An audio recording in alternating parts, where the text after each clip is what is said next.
Hi, I'm Mary Govenda, and I'm one of the decorators here in the decorating room at Wilton.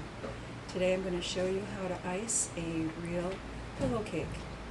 We're going to start icing our cake, and I find it easier for especially a shape like this is to put it on the turntable, but raise it up so I can get to the sides and the shape a little better, rather than having it directly on with the plate in its way. I have put the layer cake itself on a cake circle that has been trimmed to the size of the cake, so it'll support it. Usually you're going to have one tier as you're working with it. This is going to be a little different because we're going to ice. This is going to be our bottom tier when we're finished, and we're going to turn it over and then put another tier on top, another layer on top. We're going to cover the cake with using the cake icer. Makes it easy.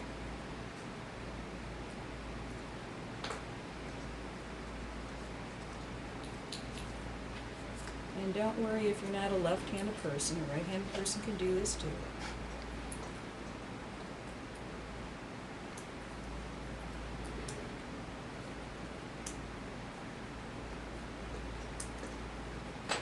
So there's no rhyme or reason how to put the icing on. It's just you're covering the cake with the icing.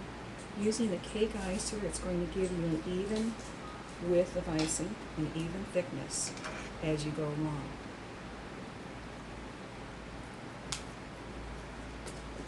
I'm using it with the smooth side of the tip up, so it's easier to smooth out at the end. And now I'm going to push the icing around and smooth it out.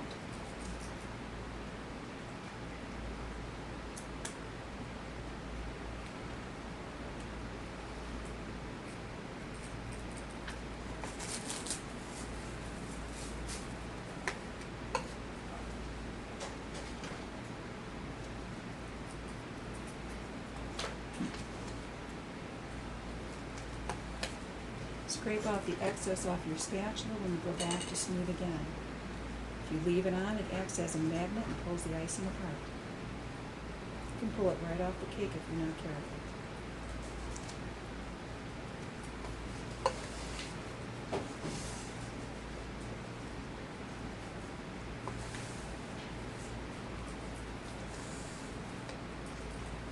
Going back and forth to smooth it. You are going to have spatula marks on your cake. You're going to have them whether you use a large or a small spatula. You'll probably have a few more if you use the small spatula, like I'm using right now. I'm going to use the large spatula on the top right now to try and smooth it just a little more. Keeping your blade on a 45-degree angle rather than using the whole blade on the width of the cake. Will give you a smoother edge.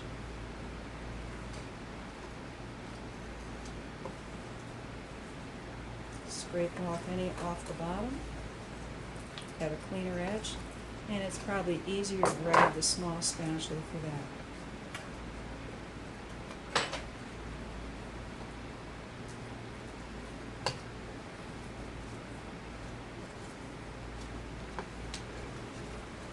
Clean the edge. Miss this one side.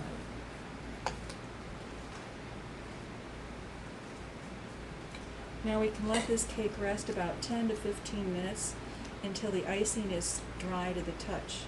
Then we're going to smooth it out with a little piece, with one of our parchment triangles to give it a smoother edge on it. When your icing is dry to the touch, if you put your finger on it and it doesn't stick, then you know you can work with it. You can lay a piece of parchment paper or parchment triangle over the cake. Use the heel of your hand or the palm, not your fingers, and smooth some of the lines, and more or less iron out the creases in your cake. If your cake is dry to the touch, the icing is dry, it won't stick. So just go along and smooth out your icing so you have a smoother finish as a result.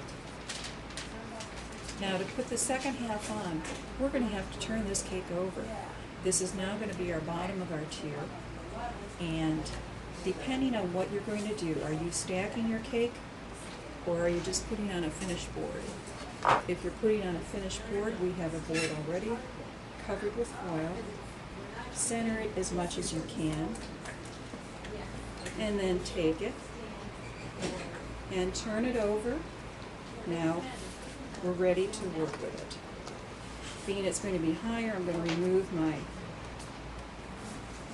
part that raised it up, and I can remove the cardboard that was supporting it. I also had a piece of wax paper on it, just so it was easy to work with. And hopefully that the cake crumbs, the cake itself would not stick to the board, and that's why I put the wax paper on. Now you're ready to put your filling or icing between your layer. Today we're just going to add some icing. And again, I'm going to just quickly use the cake icer.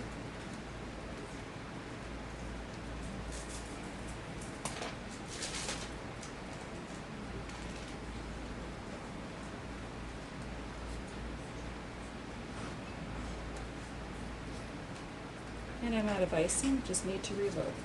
Refill it. When you refill your bag, open up the cup. Take as much as you can on your blade, insert it in your bag, and close it on top so the icing stays in the bag and not coming out. And then don't forget to burp the bag. That burp will get the air out, and if you don't get the air out, it might just pop on your cake. We're using it for the filling, so it wouldn't be a problem.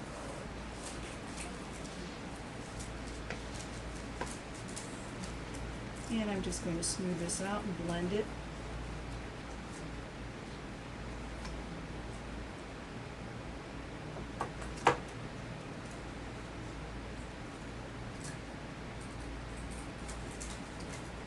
And yes, I could be using a large spatula,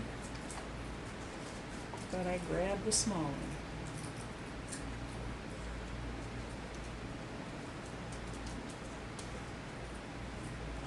Try not to push it over the edge, because remember you have a finished edge on the pillow, the bottom pillow layer.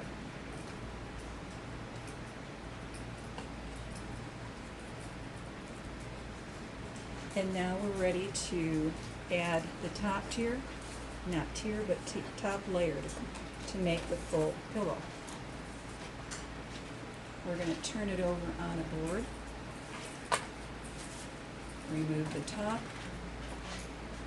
and then we're going to support it as we center it on the cake, like so. And you can still shift it should you not get it in line.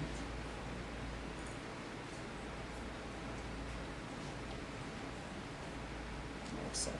So now we're ready to ice the top of the cake. We're going to start icing the top of this tier, the pillow cake. And I took it off the turntable because it was getting high for me. I'm a short person, and I try to adjust it where it's more convenient for your height. So you might need it on the turntable. If it starts getting too high, take it off, work lower, so it's easier to control and see what you're doing. So I'm just going to go ahead and add the icing. I forgot to burp that bag. So you got to see what happens when you get to wear a little of the icing yourself too. And just apply the pressure to the side of the cake, blending it in the seam area.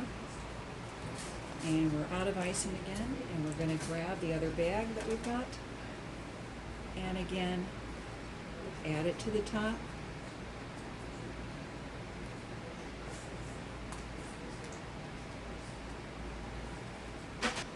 Take a look at it and see where it needs a little more.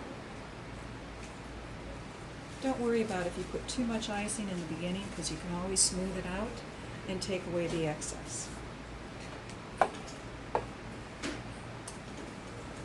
And I'm just going to smooth and blend the icing.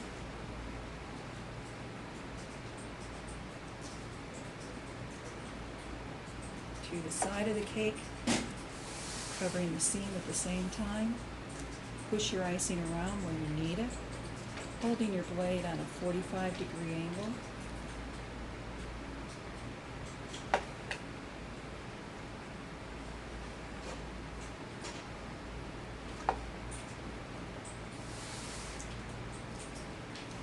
Don't forget to wipe the excess off your blade so it doesn't act as a magnet and pull up the icing off the cake.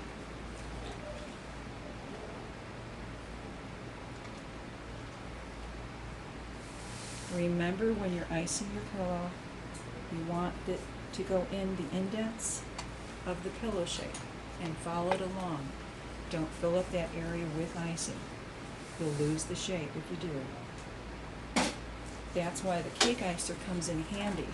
It's putting the even amount, same amount all over the whole cake when you're applying your icing.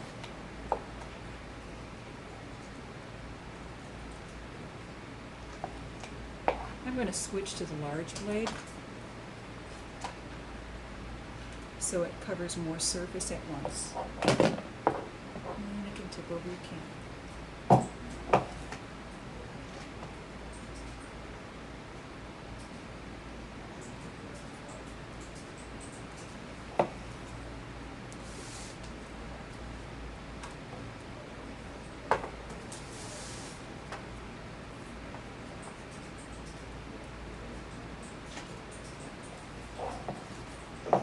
Hold on to your container while you're scraping it, just so you don't tip it over.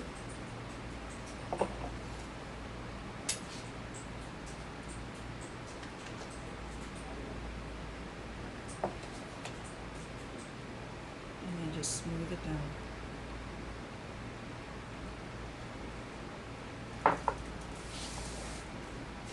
Now take a look and see what needs to be trimmed up. See, that corner had a little excess. We've got a little down on the bottom here. Remove it. And here again, the small spatula comes in handy for those things.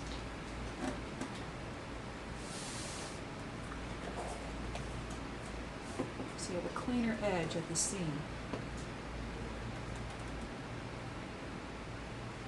And if you have to build up a little on the corner, it's okay. Just fill it in like you need.